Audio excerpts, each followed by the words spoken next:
So you're thinking about going to school in the United States, but you have no idea where to start. In this video, I'm going to give you 10 steps how to apply for a student visa in 2023.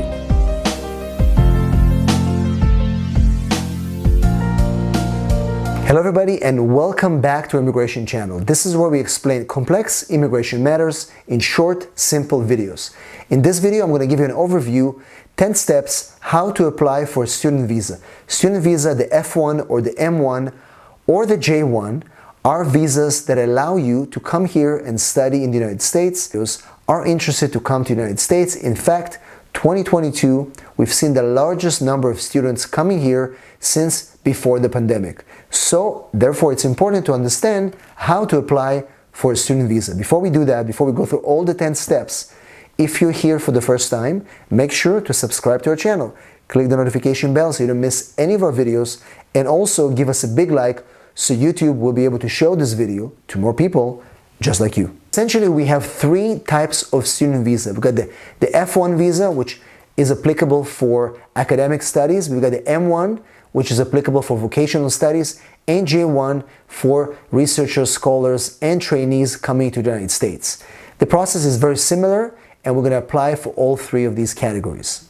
Step number one is that you have to apply and get accepted to a qualified school in the United States. Now, not every school can qualify to issue a student visa. They have to be recognized, accredited, and approved by the SEVP, which is the organization that accredits schools to be able to issue student visas. To be able to find an accredited SEVP school, all you have to do is go to Google, type in SEVP school search tool, and that's going to be the first one to come up, and you're going to be able to find a school in the area where you want to go to study that is authorized to issue that Form I20 for a student visa. I will talk about that in a second. If you're a J1 student, you're going to have to find an exchange program in your home country to qualify you to be able to come to the United States. They're going to also help you find an employer here.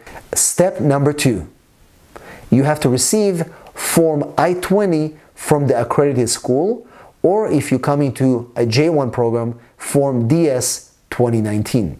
Now, Form I20 is a very important form because that form shows the government, shows the US Embassy in the future when you apply for a visa that you've been accepted at the school, that the school verified and confirmed that you're eligible for a student visa, and the school is able to take you on to their institution as a full-time student. The form is going to have your name, the school's name, and the kind of course of study that you're going to be taking, whether it's an F1 or an M1 visa. For J1 students, Form DS 2019 is going to document the training program that you're coming to experience in the United States. Step number three, you have to pay and complete Form I-901, the SEVIS fees. Remember, when you get Form I-20, there's a cost to register you in the SEVIS fee, and you have to pay that by completing Form I-901. Most students can pay this fee by going online to Form I-901 and do this with a credit card or other form of payment. Once you paid this I-901 form, you have to print the proof, the receipt, because you're going to need that when you attend your interview. Now you have your Form I-20 that is signed by the school, and also you have the receipt for the SEVIS fee that you just paid online. Moving to step number four, you have to find the nearest US Embassy to you and make an appointment for a student visa application. Remember, you have to go to the website of the embassy in your country where you're applying and check the requirements on how to apply for a student visa. Some of them will allow you to take appointments online. Some of them will require you to send an email. It varies. The wait time is also different. Now, remember, just recently, the State Department announced that they're going to be pushing for faster processing time for student visas.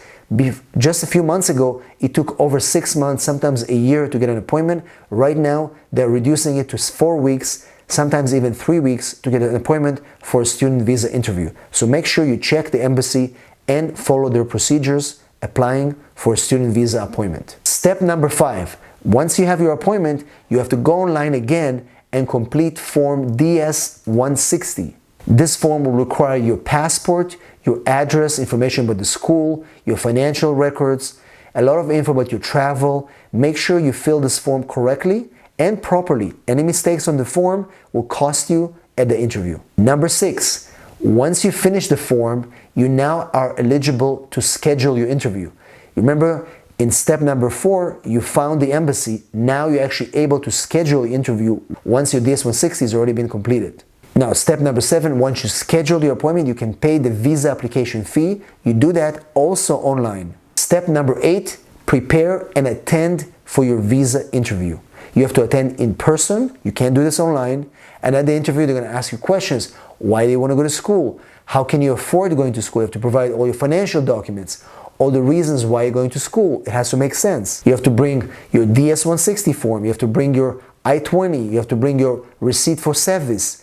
All the previous steps. You have to bring proof that you passed an exam. For example, if you have to take a TOEFL exam or any other to qualify for the school, proof of funds, and the reason for your travel. Very, very important to be prepared at step number 8. If not, if you fail this interview, it's going to be very difficult to reapply again, and you're going to miss the start date of your semester.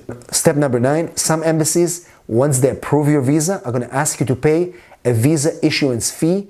It varies from embassy to embassy. If it's required, you better be prepared to do so at the time of the interview once you get an approval.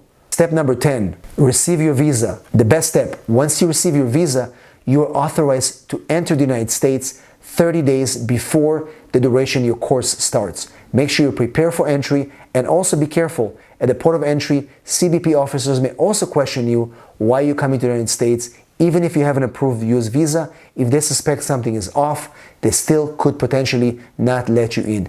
So always be prepared.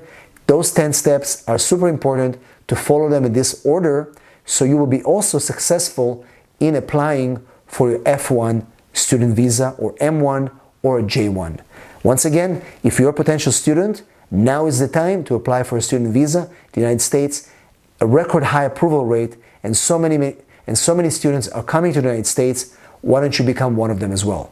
And if you need help, all you have to do is send me a text, 619-483-4549. I'm here to help you. Thanks for watching, and I'll see you in the next video.